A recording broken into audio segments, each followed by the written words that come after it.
I was provided with an early review copy of Clair Obscur Expedition 33, and let me tell you something. This right now is my game of the year, and I'm not gonna make you wait till the end of this review to tell you this game is 100% worth it. This is one of the best single-player RPGs I have played in such a long time, and at the price of only $49.99 USD, it blows my mind that a game this price is packed with so much content, more than some of these games that cost $70 to $80, but I'm not gonna rant on that point. Just keep that in mind for this game. We're gonna get into the review, and I want to let you know I'm not paid to say any of this. I am glazing this game because it's amazing. Let's start. Let me first talk about the voice acting. Usually voice acting in games can be cringe, but the voice acting in this game was phenomenal. It was peak. First off, the voice acting has an all-star cast of voice actors. You got Charlie Cox, Daredevil, Matthew Murdock himself, playing as Gustav. You got Jennifer English voicing Mayel, who played the most beloved character in Baldur's Gate 3, Shadowheart. Then we have Ben Starr, who plays the character Verso in this game. He also played Kazan recently and Clive in Final Fantasy 16. We also have the legendary Andy Serkis playing the character named Renard, who actually is one of my favorite characters in this game. Also, Christy Ryder and Shayla Nix killed it as the other characters of Lune and Ciel, and the thing about this game is that the interactions with all the characters really feel authentic, and the voice actors really bring life to the characters, and the interactions feel good. Nothing is cringe about the voice acting in this game, and I love that.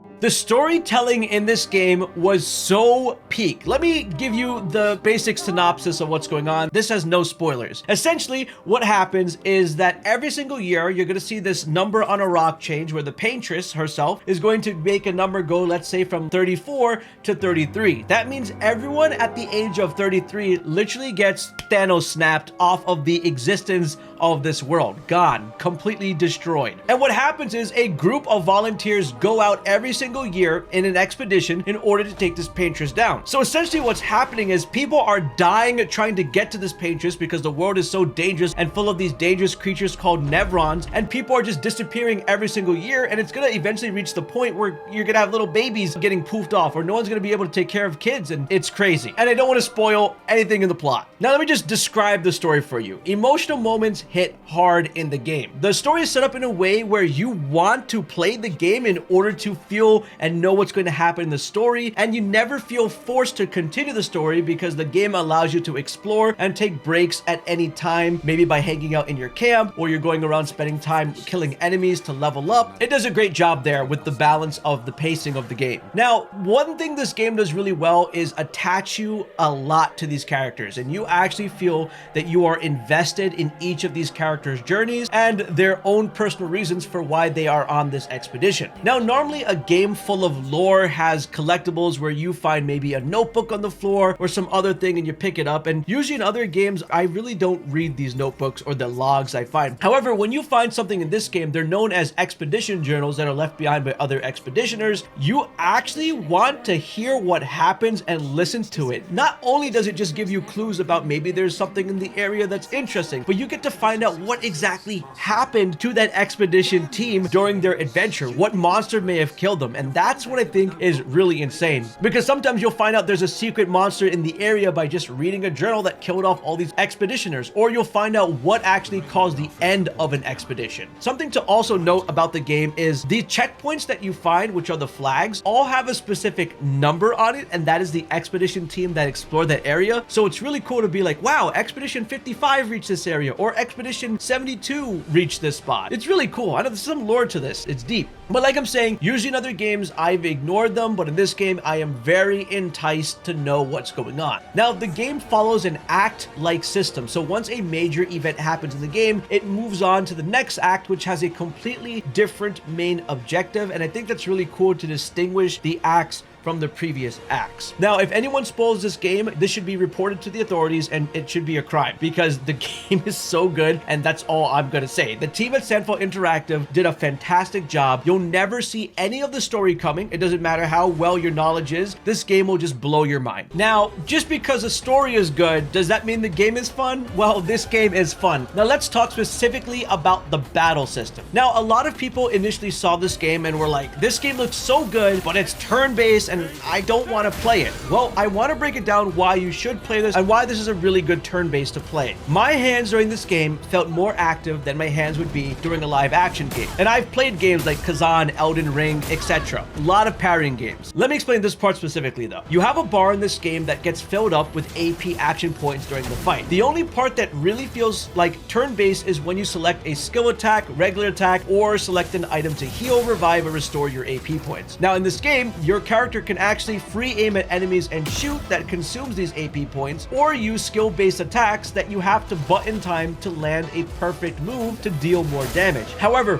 when the enemy attacks, it starts to actually feel like a live combat action game because everything the enemy does can be dealt with. What I mean by this is it's very noticeable when enemies start to perform combo attacks on you. The game gives you a bunch of options to deal with it, by the way. You get the option of dodging, you can do the option of parrying. The game even allows you to jump to avoid enemy attacks. So it's almost like you're memorizing this dance pattern. So if you're someone who loves active fighting games, I think you're really gonna love the fact that you can parry and master parry everything. It actually gets really sweaty to memorize the small frame of parry time you get, and when you pull it off, it feels really good. And they have two types of parries. They have a single parry by one character, which is a bang back-to-back hit. However, when the enemy attacks the entire team and you parry, you get an animation sequence of the entire squad pulling off this parry to deal damage on the enemy. Some fights make you do a combo of parrying along with jumping for full satisfaction. So it does feel like an actual active fighting game right there. The cool part is you can take on any enemy in the game and just parry them for hours, even if they're above your level, and you can beat them if you have the stamina to master their moves so you can get powerful drops early on. What I'm trying to say is don't let the game being turn-based make you not play. You're missing out and it really feels active. When an enemy or boss wrecks you, you come back wanting to master their attack pattern the same way I would feel during a Souls game when I lose to Millennia or something like that. This is exactly how I feel when I'm fighting some of these bosses with crazy attack patterns.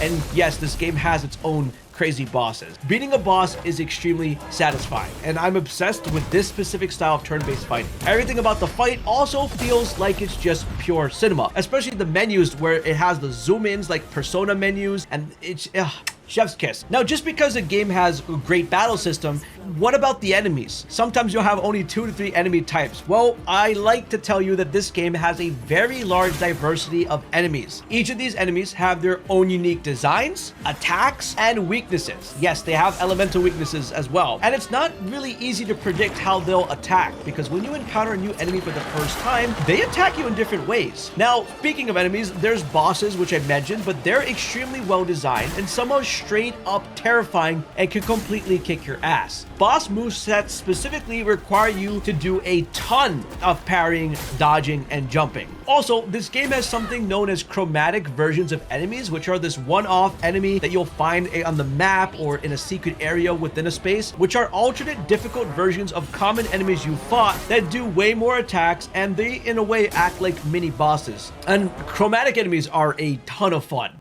Now let's talk about the map design, the environments, and traversal in this game. Now the system of how the overworld map works is very interesting. If you played older JRPGs like Final Fantasy, this is going to be really familiar for you. But if you haven't, here's exactly how the map works. Each location in the game is a place you can enter via the overworld map, whether you have to walk to it, swim to it, or fly to it. Once you enter a specific location, this is where the developers specifically wanted to encourage exploration. Now, while there is an overworld map that you can access at any time to look at where you're going, I could see the map not existing in these locations stressing out people. These areas are surprisingly big and have multiple pathways, and I've noticed the best way to really navigate these areas is by looking for key structures or killing off a bunch of enemies since they don't respawn, and then you find the next group of enemies so then you know you're going in the right direction, because if you hit a fast travel point, they all respawn. So using those clues to figure out where to go is the way to do it. And that's just a developer choice, but I wanted to put it out there. It really didn't bother me too much at all, and it honestly felt very rewarding to explore and go back and find a secret pathway by going underneath something or seeing things that you could climb on a wall. It's just interesting stuff, or you just might fall down in a hole and you'll find yourself in a completely different area.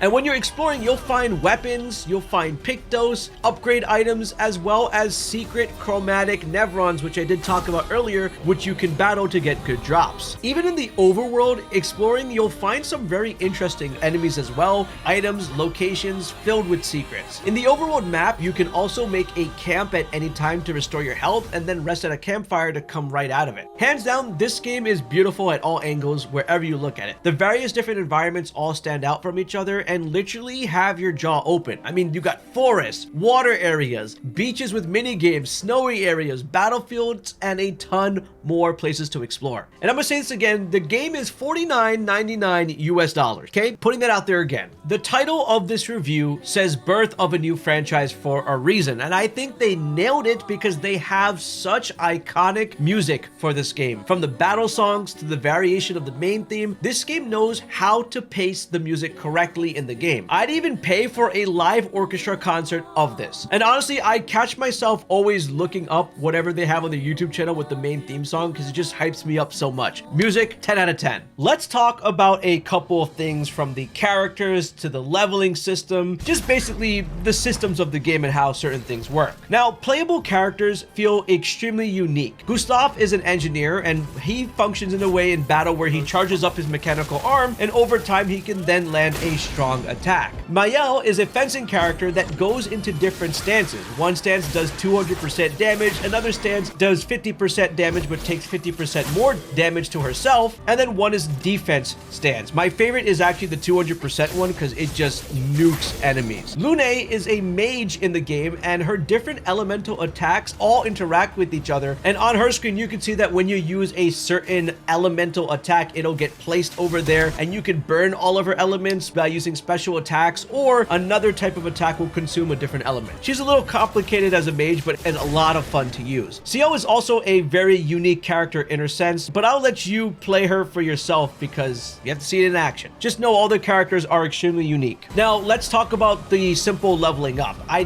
felt like this game isn't too grindy in the sense that you don't have to do insane amounts of grinding to get to a certain level. Enemies, you defeat them, they level you up, and you get points when you hit that level that you could spend on each character to learn their skills. You can't randomly select the skills you want to learn, as it has to be connected to a previous skill in order to learn. You also get attribute points that you could spend on various stats like vitality for HP, might for attack, agility for speed, defense so you can take hits, and luck for critical chance when you attack. What I love about this game is that you also are not locked to the skills or the attributes you invested in, because you have an item called Recoat that can completely reset it. And it is an item that seems scarce early on in the game, but as you progress further, enemies just start to drop this and you find them in the wild. This is going to be important because weapons in this game scale based on different attributes which you really want to focus on. Maybe some weapon is going to focus only on vitality and the second stat might just be leveling up in defense. In your camp, there's also a mysterious character called the Curator that does the upgrading for you for your weapons, which will increase the ladder for the weapon scaling, if that makes sense. Now, the game's #1 core focus is this Pictos system. So let me explain this. In this game, you'll find various items that you can equip to your character called Pictos. These can be found on the floor, they can be obtained in battle with enemies, or you can purchase them from shops. You can equip a total of 3 Pictos to one character, and they increase your character stats as well as provide passive effects called Lumina. But it even gets crazier, because if you do 4 battles while having these Pictos equipped, then everyone in your party can learn the passive effect from it,